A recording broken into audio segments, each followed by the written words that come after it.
네, 안녕하세요. 황선의 통일 콘서트 시간입니다. 먼저 한 주간의 한반도 소식을 알려드린 뉴스 브리핑 시간입니다. 30일 북한 핵실험에 대한 새 대북 제재 결의안이 채택되었습니다. 새 대북 제재 결의안은 논의부터 채택까지 역대 최장 기록인 82일이 걸렸습니다. 새 대북 제재 결의안에는 북한과의 석탄 거래 내역 보고를 의무화하는 조항과 북한 해외 근로자 문제에 대한 우려가 처음으로 포함되고 북한 외교관의 주재국 금융 활동을 제한하는 내용도 담겨 있습니다. 29일 일본 정부는 박근혜 대통령이 임기 만료 전 퇴진을 표명했음에도 한중일 정상회의를 연내 개최할 수 있도록 최선을 다하겠다고 밝혀 논란이 되고 있습니다. 일본 정부는 박 대통령 퇴진에 상당한 시간이 걸릴 것이라는 관측에서 계속 한중일 정상회의 성사를 추진할 것으로 분석되고 있습니다. 기시다 후미오 일본 외상은 박 대통령의 담화 발표 후 외무성에서 기자들을 만나 소녀상 이전 문제에 대해서 일본군 위안부 문제와 관련해 양국 정부가 합의한 것이라며 성실한 이행에는 전혀 변함이 없다고 강조했습니다. 29일 NHK는 일본 정부가 북한이 쏜 탄도미사일이 일본에 떨어진 사태를 상정해 주민들을 소개하는 대피훈련을 실시하기로 했다고 보도했습니다. 일본 정부는 2004년 유사시 국가 역할 등을 명시한 국민보호법이 제정된 이래 대규모 테러 등으로부터 주민의 안전을 지키는 훈련을 매년 각지에서 하고 있지만 탄도미사일 발사를 상정한 훈련은 이번이 최초입니다. 24일 한민구 국방부 장관은 국방부 청사에서 예년보다 한 달여 빨리 전군 주요 지휘관 회의를 열었습니다. 한민구 장관은 이날 회의에서 동북아 안보 질서의 유동성 확대, 군의 정세 불안 등을 거론하면서 나라가 그 어느 때보다 엄중한 안보 상황에 직면해 있다고 강조했습니다. 한민구 국방부 장관의 이 같은 행보는 조금이라도 일찍 군 내부 분위기를 다잡기 위한 것으로 관측되고 있습니다. 2014년 1월 박근혜 대통령의 신년 기자회견 발언 통일은 대박이다 이후 자산운용계에서는 통일 관련 펀드들이 쏟아졌지만 수익률 마이너스를 기록하고 있는 것으로 밝혀졌습니다. 지난 11월 23일 기준 통일펀드 중 3개월 수익률이 플러스 수치를 기록한 곳은 단 한 군데도 없었습니다. 전문가들은 통일펀드가 시장의 외면을 받은 것에 대해 이유는 간단하다며 통일 대박 발언과는 달리 박근혜 정부가 개성공단 중단, 사드 배치 등 대북 강경 정책을 펼쳤기 때문이라고 말했습니다. 또한 더 큰 문제는 통일 대박론을 실행에 옮기는 과정에서 박근혜 정부와 관계 당국의 손발이 맞지 않은 것이라며 펀드 시장에도 박근혜 최순실 게이트의 그림자가 숨어 있었다고 지적했습니다. 28일 파노드 전 주일 대사는 프리마코프스크 낭독 포럼 국제회의에서 도널드 트럼프 차기 미국 행정부가 북한 정부와 단독 대화를 시도할 수 있다고 말했습니다. 파노드 전 주일 러시아 대사는 트럼프는 북한 지도자는 존경받을 만하며 심지어 햄버거를 먹으며 대화할 수 있다고 말했다. 북한 정부가 응할 경우 차기 미국 행정부는 북한 지도부와 직접 대화를 시작할 수 있다. 그렇게 되면 미국과 북한에게 육자회담 형식은 전혀 필요치 않게 된다고 평가했습니다. 중국의 관변학자와 언론인들이 북핵 문제 해결을 위해서 북한과 대화와 타협으로 핵폐기를 유도해야 한다는 의견을 제시했습니다. 25일 중국 선양에서 민주평통 자문회의 주최로 열린 한중 평화통일 포럼에서 양시위 중국국제문제연구원 연구위원은 북핵 문제가 교착 상태에 있으나 미국, 북한, 중국이 협력하여 경제, 정치, 안보 외교 등 종합적 수단을 통해 북한의 미래를 보장하고 그 대신 핵폐기를 유도해 영원한 한반도 비핵화 목적을 실현할 수 있다고 주장했습니다. 천핑 황95 영문판 부편집장은 북한이 스스로 핵을 포기하지 않겠지만 이제 북한을 정상국가로 인정해야 하며 객관적 시각에서 김정은을 북한 지도자로 바라봐야 한다는 견해를 펼쳤습니다. 북중 접경 지역과 항구를 통한 물자 교역이 유엔의 대북 제재 이전과 별다른 차이가 없는 것으로 드러나고 있습니다. 이것은 미국의 민간 위성 업체인 디지털 글로브사가 지난 10월 7일 촬영해 현재 무료 위성 사진 서비스인 구글 어스에 공개된 사진들을 통해 확인되고 있습니다. 사진은 신의주 일대와 남포항, 속림항 등의 컨테이너나 석탄을 실은 트럭과 선박의 움직임이 활발해 대북 제재 이후에도 북중 교역이 활발하다는 것을 보여주고 있습니다. 한편 중국 지린성도 북한과의 교역에 필요한 기반시설 공사를 활발하게 진행하고 있습니다.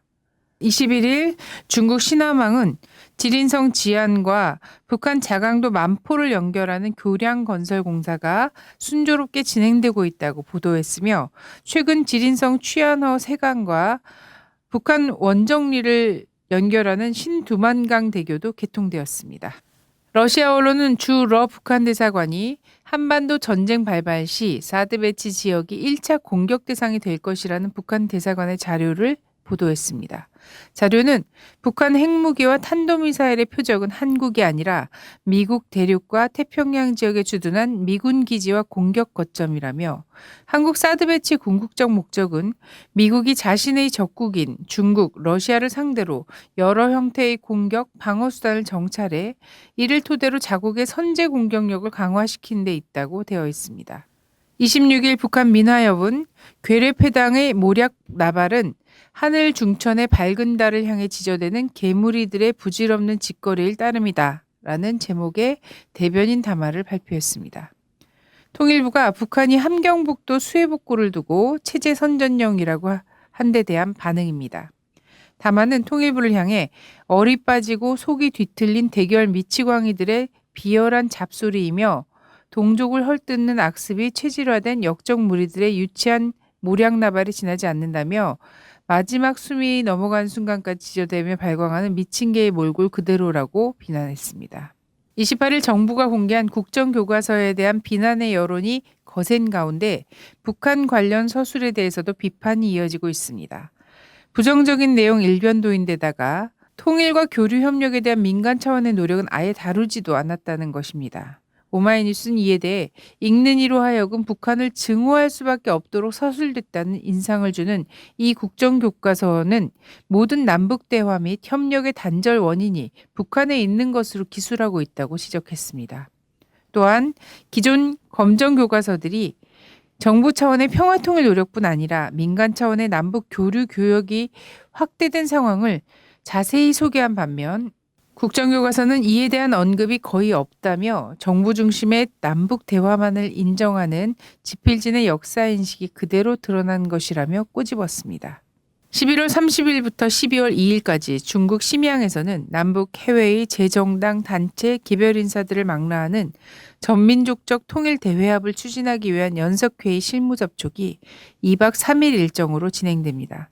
이번 실무 접촉은 이달 3일 연석회의 북측준비위원회에서 전민족적인 통일 대회합의 남북 해외 실무회의를 이달 말 중국 심양에서 갖자고 제안한 데 따른 것입니다. 이번 실무 접촉에서는 남북 부문별 접촉도 병행될 예정인데 남측 추진단에서는 권재석 한국노총 부위원장과 박혜경 민주노총 부위원장, 조병옥 전국농민의 총연맹 사무총장, 최진미 6.15 여성본부 집행위원장, 손동대 6.15 청년학생본부 집행위원장 등이 부문별 접촉에 임합니다. 북한이 20세 이하 여자 월드컵 축구에서 미국을 꺾고 결승에 진출했습니다. 북한이 20세 이하 여자 월드컵 축구에서 미국을 꺾고 결승에 진출했습니다. 북한은 파푸아뉴기니에서 열린 20세 이하 여자 월드컵 준결승에서 연장 전반 터진 이항심의 결승골에 힘입어 미국을 2대1로 눌렀습니다. 지난 2008년 결승에서 미국의 준우승에 그쳤던 북한은 8년 만에 서력전을 펼치며 결승에 올라 2006년 이후 두 번째 우승에 도전합니다. 북한은 뒤이어 열리는 일본, 프랑스 승자와 다음 달 3일 우승을 놓고 다툽니다.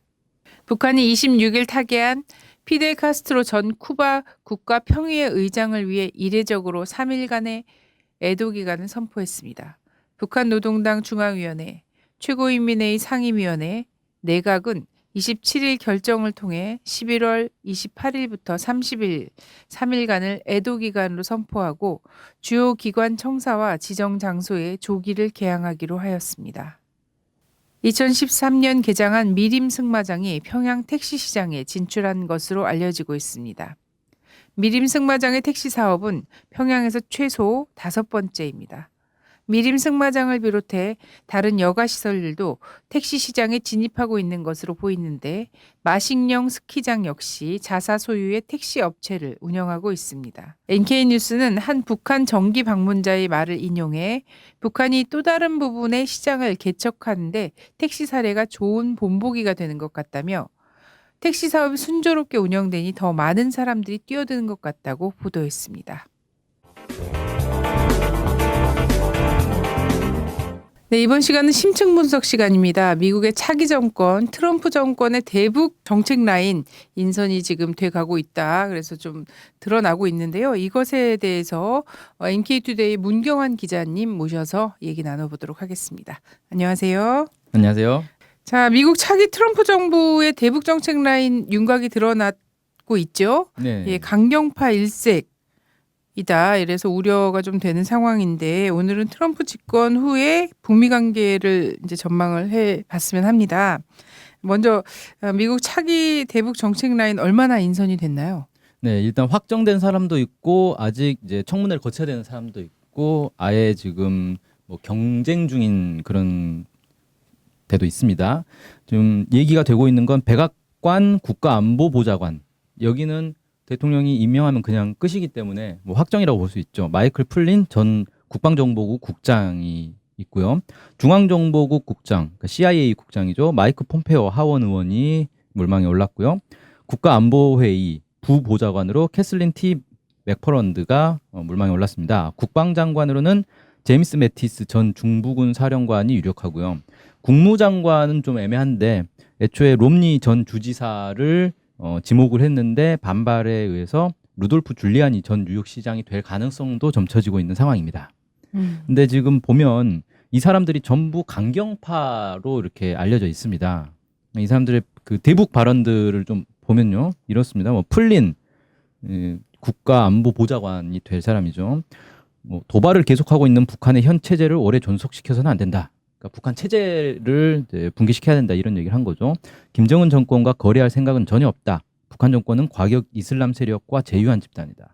중국이 북한 문제에 더 책임감을 느껴야 한다. 이런 발언들을 했습니다. 폼페오 중앙정보국장으로 지금 내정돼 있는 사람인데요. 미국은 경제력과 군사력을 모두 행사해 북핵 문제를 해결해야 한다. 대북 금융 기술 제재가 필요하다. 북한에 대해 비동기적 기술을 사용할 시기가 됐다. 이런 얘기했습니다. 그래서 비동기적 기술이란 건 뭐냐면은 기존의 재래식 무기가 아닌 음파나 전자파, 방사선, 레이저 같은 걸 활용한 무기를 얘기합니다. 그다음에 맥퍼런드 같은 경우는 북한 핵 문제를 해결하려면 중국이 북한의 영향력을 행사하도록 압박해야 한다. 매티스는 말을 알아듣지 못하는 테러 집단, 북한을 얘기하는 거죠. 이걸 괴멸시키는 것이 나의 즐거움이다. 이런 얘기도 있고요. 롬니는 버락 오바마 정부는 목소리만 크고 채찍은 작았다라고 해서 북한의 채찍을 휘둘러야 된다 이런 얘기를 했고 여기에 이제 그 대안으로 등장하고 있는 줄리아니 전 뉴욕시장 같은 경우는 외교 경험이 전무한 상황입니다. 그래서 특별한 발언은 없는데 일반적으로 알려지기로는 롬니보다 오히려 더 강경파다 이렇게 알려져 있죠. 자, 우려를 지금 낳고 있는 상황이 있긴 한데 어쨌든 접촉은 또 있습니다. 네. 그래서 북미 간에 접촉이 있었지 않습니까? 최근에 지난 10월 말레이시아 접촉에 이어서 이번엔 트럼프 당선 후에 제네바에서 또 북미 접촉이 있었는데요. 이 관련한 소식을 좀 알 수 있을까요? 네, 그 현지 시각으로 17일에 있었는데 북한에서는 최선희 외무성 미국 국장과 장일훈 유엔 주재 차석 대사가 참석을 했고 미국 쪽에서는 산팔로스 운영자 조엘 위트, 존스 홉킨스대 한미연구소 연구원이죠. 로버트 아인헌 브루킹스 연구소 수석 연구원이 참석을 했습니다.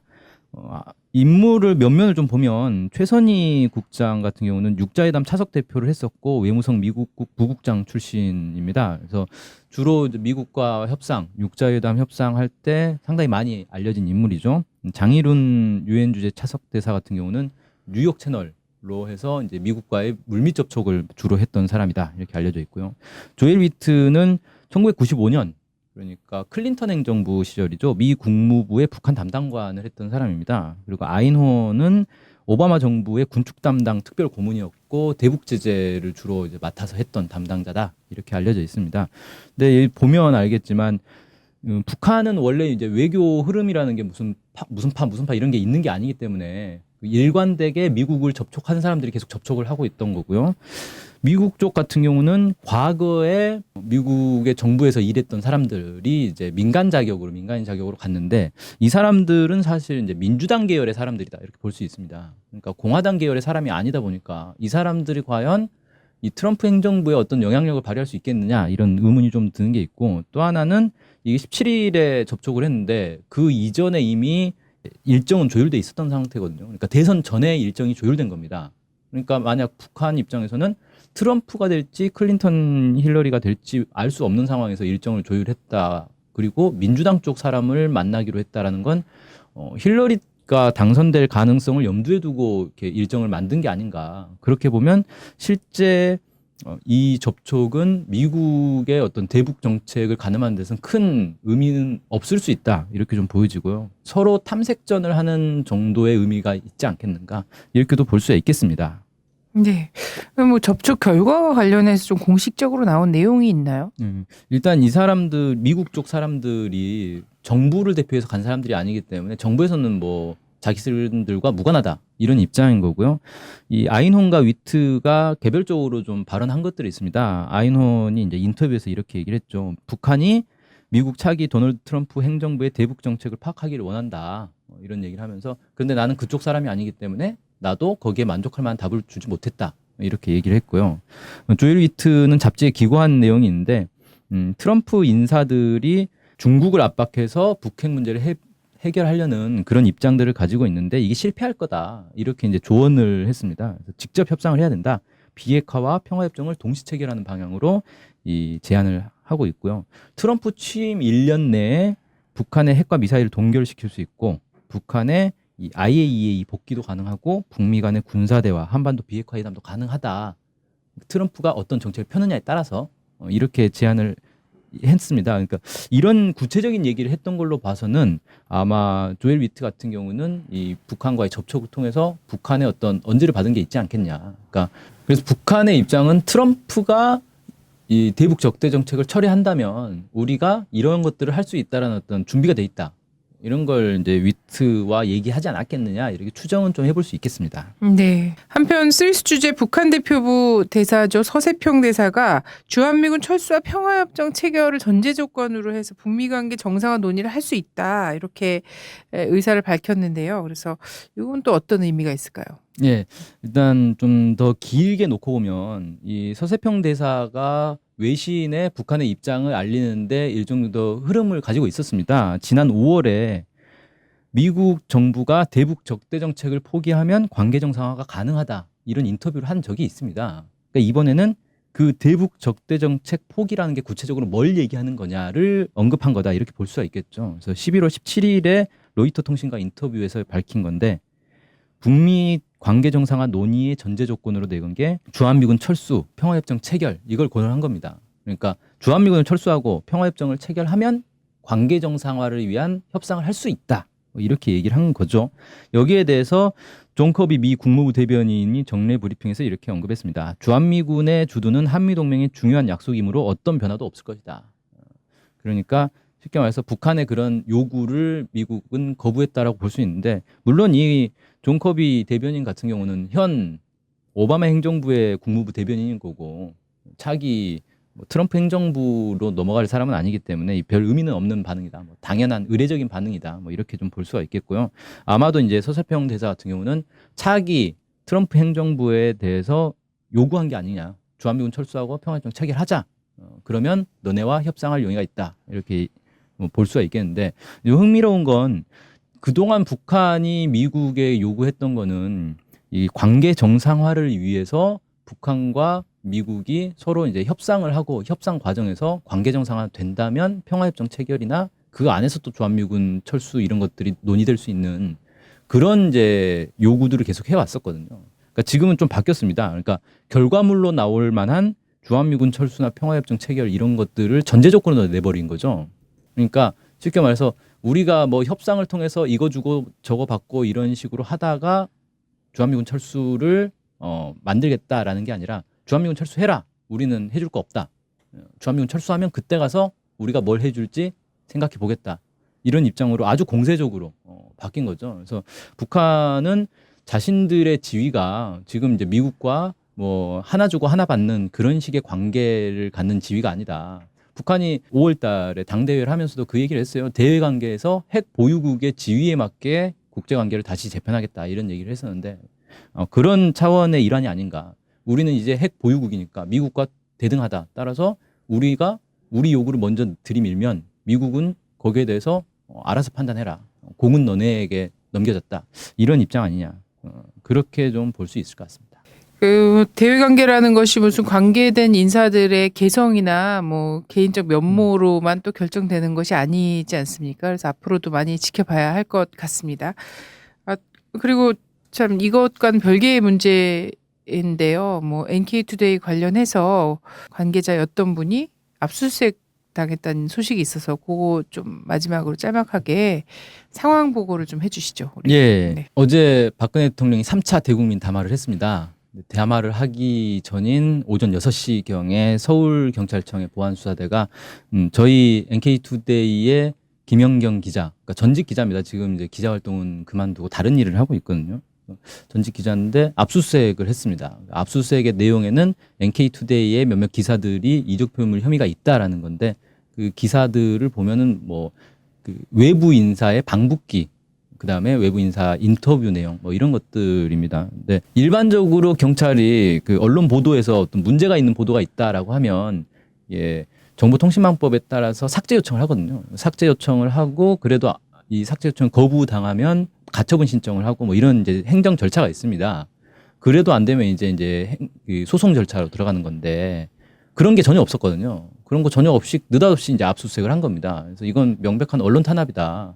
사실 그런 삭제 요청을 하는 것 자체도 이 정상적인 민주주의 국가에서는 이 경찰이 언론 보도들을 모니터링한다, 검열한다라는 그 인상을 줄 수 있기 때문에 있을 수 없는 일이거든요. 근데 이건 뭐 그런 것조차 없이 바로 압수수색, 언론인에 대한 압수수색 들어갔다라는 게 이제 문제가 될 수 있다. 뭐 이렇게 보여주고 왜 하필이면 대국민 담화를 발표하는 날 맞춰서 이걸 했겠냐. 결국 지금의 정권이 매우 이제 불안한 상태 아닙니까? 국민들 퇴진 요구가 매우 높고 이런 상황에 물타기를 하기 위한 그러니까 북한 뉴스를 전문적으로 보도하는 데니까 여기를 탄압해서 어떤 종북몰이로 이어갈 수도 있는 거고 국면을 전환하기 위한 그런 이제 시도로서 언론 탄압을 한 것이다. 저희는 이렇게 보고 있고 경찰이 정말 정상적인 경찰이라면 지금 언론에 대해서 탄압할 게 아니라 박근혜 정부의 문제점들을 파헤쳐야 되는 거 아닙니까? 박근혜 최순실 게이트에 대한 조사를 더 철저히 하고 그 부역자들에 대한 이 수사를 하는 게 지금 경찰이 할 일이지 국민들을 탄압하고 언론을 탄압하는 이런 걸 경찰이 할 때가 아니다. 경찰 잘 생각을 해야 됩니다. 지금 경찰들이 이런 탄압을 해서 물타기를 한다고 해서 박근혜 정부가 살아남을 수가 없어요. 이미 퇴진은 기정사실인 겁니다. 네. 하여튼 검경이 지금 굉장히 압수수색할 곳이 많잖아요. 네. 그렇죠. 제대로 지금 뭐 수사가 진행이 된다면 김기춘 씨나 이런 쪽으로 다 우병우 씨 뭐 이런 쪽에 압수수색을 더 해야지 되고 지금 청와대도 증거인멸이나 이런 거에 대한 우려가 굉장히 높아서 우리 공권력이 지금 할 일이 굉장히 많습니다. 민심을 따라서 그럼에도 불구하고 지금 이렇게 그 북한 관련 언론인의 집을 압수수색을 했고 또 마침 마침 또 그 새누리당 의총에서 김종태 의원이 촛불의 배후에 종북 세력이 있다 이런 얘기를 해서 그 뉴스가 뭐 새벽녘에 떴는데 불과 몇 시간 만에 10,000개 이상의 댓글을 달았어요. 너무 지겹다. 뭐 이런 유의. 그래서 예의 종북몰이에 대한 유혹이 굉장히 심하게 있을 것이지만 우리 민심은 지금 그런 걸 하면 오히려 더 여기서 더 역풍 불을 것이 있을까 싶지만 또 역풍을 더 맞게 되어 있다. 이런 좀 경고의 얘기를 또 하지 않을 수 없네요. 네. 감사합니다. 감사합니다. 안녕하세요. 북한의 과학기술 역사를 전공한 강호재입니다. 제가 이번에 책을 냈습니다. 북한을 과학기술로 다시 한 번 더 보자라는 의미로 과학기술로 북한 읽기라는 책을 냈습니다. 북한의 흐름을 제대로 보기 위해서는 저는 과학기술로 북한을 봐야 되지 않을까 싶습니다. 최근에 북한의 흐름을 얘기하는 옛날 얘기를 모았습니다. 옛날에 북한이 이러이러한 일들을 해왔다라는 걸 아주 쉽게 에피소드로 구성을 했고요. 그리고 잘 알려지지 않았지만 중요한 과학자들, 그리고 최근에 핵이나 북한의 경제 발전 전략, 그다음에 인공위성 이런 얘기들을 과학술적인 측면에서 북을 본다면 어떻게 해석될까? 이걸 글로 써봤습니다. 이거를 보시면 북한을 새롭게 보실 수가 있고요. 그리고 앞으로 통일은 더 가깝게 다가온다는 느낌을 받을 겁니다. 인터넷 서점에서 검색하시거나 아니면 옆에 배너를 클릭하시면 제 책을 빠르게 볼 수 있을 겁니다. 책에서 뵙겠습니다. 미 대선 결과와 관련해서 다양한 분석들이 지금 나오고 있는 가운데 주권 방송에서는 미 대선 결과와 관련한 연속 인터뷰 3편을 진행한 바 있습니다. 이 가운데 트럼프 당선과 국제 질서의 변화를 주제로 전남대 경제학부 이채원 명예교수님의 인터뷰를 소개해 드릴까 합니다. 미국과 러시아, 중국과의 관계, 그리고 미국과 유럽과의 관계, 미국의 중동 정책 등에 대해서 트럼프 당선과 국제 질서의 변화에 대한 인터뷰 한번 보시죠. 고립주의는 그 대외 관계에서 미국이 스스로 고립하겠다는 뜻인데 왜 고립이란 단어를 썼느냐 하면은 지금까지 미국이 다른 나라를 침략할 때 항상 그 나라의 자유와 인권을 위해서 침략했습니다. 그 나라의 자유라는 그래서 침략의 명분을 그 나라 인민들을 해방시켜 주겠다 뭐 이런 명분으로 계속 해왔는데 왜 주제넘게 남의 나라 가서 잘 사는 나라 가서 해방시켜 주려고 하느냐 하는 그런 그 참견 그런 걸 이제는 더 이상 안 하겠다 하는 의미에서 고립을 얘기하고 있고 또 하나는 대외 관계에서 경제 정책에서 자유무역 그 주로 전쟁의 그 목적이 이제 자유무역에 있었기 때문에 그런 자유무역보다는 보호무역주의로 나가는 것 이것이 두 가지가 고립주의의 기본 틀이 되겠습니다. 오바마를 만나자마자 중동 문제에서 지금까지 미국이 엄으로 양으로 지원해왔던 온건 반군에 대해서 국방부가 이제 침공을 하고 온건 반군 지도자들을 체포하라고 명령을 내렸다고 합니다. 철수하는 게 아니라 러시아하고 같이 공동으로 해서 중동 문제를 깨끗하게 해결해 놓겠다 뭐 이런 걸로 보입니다. 러시아하고는 아까 말씀드렸듯이 그 중동에서 그동안 대립되어 왔는데 러시아와 같은 그 IS 퇴치 작전을 하면 이제 중동에 대한 그 발언권을 러시아한테 빼앗기는 게 아니라 러시아와 같이 공유하겠다 뭐 이런 뜻인 것 같아요. 그래서 러시아하고는 좀 친하게 왜냐하면 중동에서 빼앗길 만한 그 이권을 같이 나눠 가질 수 있는 그런 우호 관계를 계속 유지해야 되는 거고 중국과는 지금 무역에서 중국의 그 대미 무역의 수출이 계속 엄청나게 커가고 지금도 커지고 있기 때문에 그 원인을 환율 조작에 두고 있는 거죠. 너무 값이 싸니까 자꾸 들어온다 이러는데 만약에 환율 조작을 하고 환율이 그 위안화 가치가 오르면은 미국에 들어오는 중국산 제품 가격이 오르겠죠. 더 오르는데 미국 사람들의 그 낮은 그 임금 수준 갖고 중국산을 사용하기 어렵게 되겠죠. 생활 수준이 더 낮아질 거고 아니면은 우리나라나 뭐 다른 중국보다 더 싸게 생산할 수 있는 나라들, 동남아시아 같은 나라들의 대미 수출이 좀 증가하지 않을까.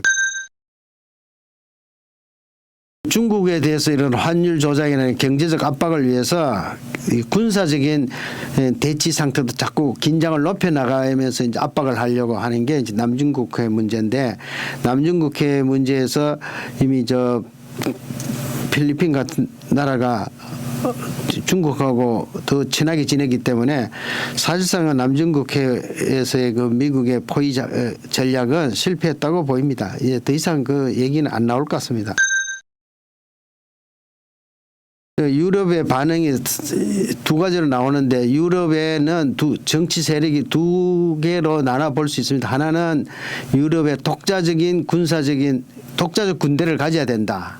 그래가지고 유럽의 이익을 위해서 미국과 러시아의 양쪽에 어떤 균형 있는 외교를 해야 된다 하는 그런 그 민족주의적인 그런 성향의 사람들이 있는가 반면에 또 한쪽은 전통적인 대서양에서의 그 미국과 유럽의 그 전통적인 그 관계를 활용해서 러시아하고 대립하는 그런 쪽을 택하는 유럽 세력이 있죠.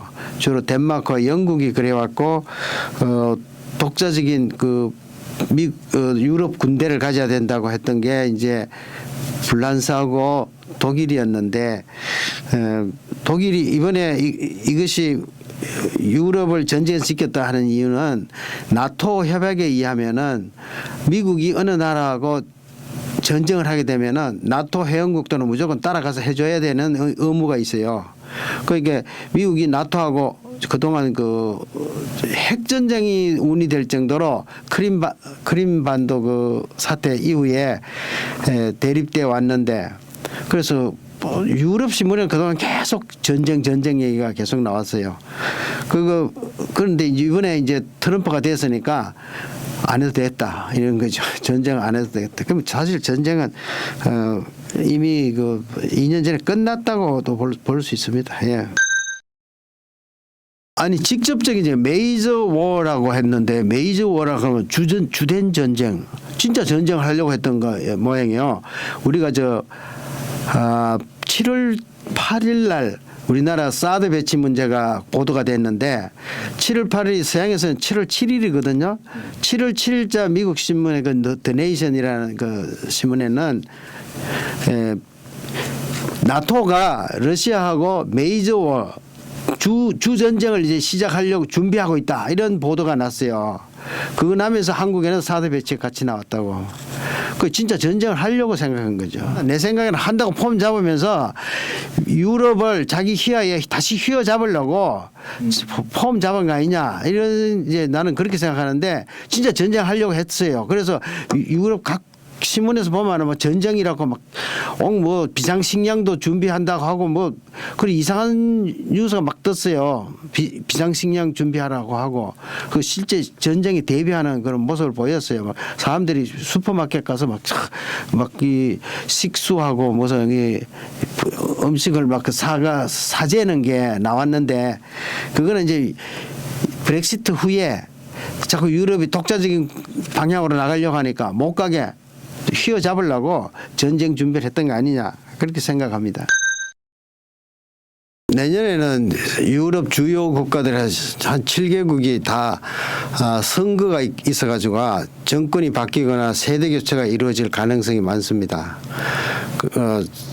전 세계적으로 카나다라든가 오스트레일리아 같은 데도 다 이제 선거를 하게 되는데 거기에 맞춰서 미국의 변화에 맞춰서 같이 바뀔 가능성이 있죠. 특히 유럽 같은 경우에는 전통적으로 미국과 가까운 쪽이 좌파들이 미국과 더 가까웠고 우파들은 독자적인 유럽 민족주의자들이었는데 그러나 경제적으로 그 빈곤 문제라든 실업 문제가 있기 때문에 우파들이 어떤 파퓰리스트적인 구호를 내걸고 등장할 가능성이 많다는 점에서 우려하고 있습니다. 그러나 오히려 그런 파퓰리스트보다는 전혀 다른 새로운 그 진보적인 그런 세력이 나올 수도 있고 그 전에 파퓰리스트들이 집권하더라도 그거 반작용으로 다음에는 진정한 그 과거의 그 친미적인 좌파보다는 다른 그 민족주의적인 그런 좌파들이 유럽 독자적인 좌파가 그 다음번에 등장할 2020년 돼야 되면은 그렇게 될 가능성이 있다고 봅니다. 당분간은 불안정한 국제 질서가 이루어지는데 과거처럼 그런 전쟁의 국면에 이제는 가시지 않나 그렇게 보고 있습니다. 네, 끝으로 함께하는 일정입니다. 12월 2일 토요일입니다. 광화문 광장에서 박근혜 퇴진 전국민 행동이 변함없이 진행됩니다. 많은 분들의 관심과 참여 부탁드립니다. 감사합니다. 네, 황선의 통일 콘서트 시청자 여러분들 감사드립니다. 통일 콘서트가 지금까지는 수요일 날 녹화를 하고 목요일 날 여러분들 찾아뵀었는데요. 다음 주부터는 목요일 날 녹화해서 금요일 날 여러분께 인사드리는 것으로 하겠습니다. 앞으로도 많은 관심과 지지 부탁드립니다. 감사합니다. 주권방송이 민중의 눈과 귀를 멀게 하는 공중파와 종편, 신문들에 맞서 진보 언론의 사명을 다할 수 있는 힘은 애청자분들의 적극적인 참여에 있습니다. 주권방송을 후원해 주십시오.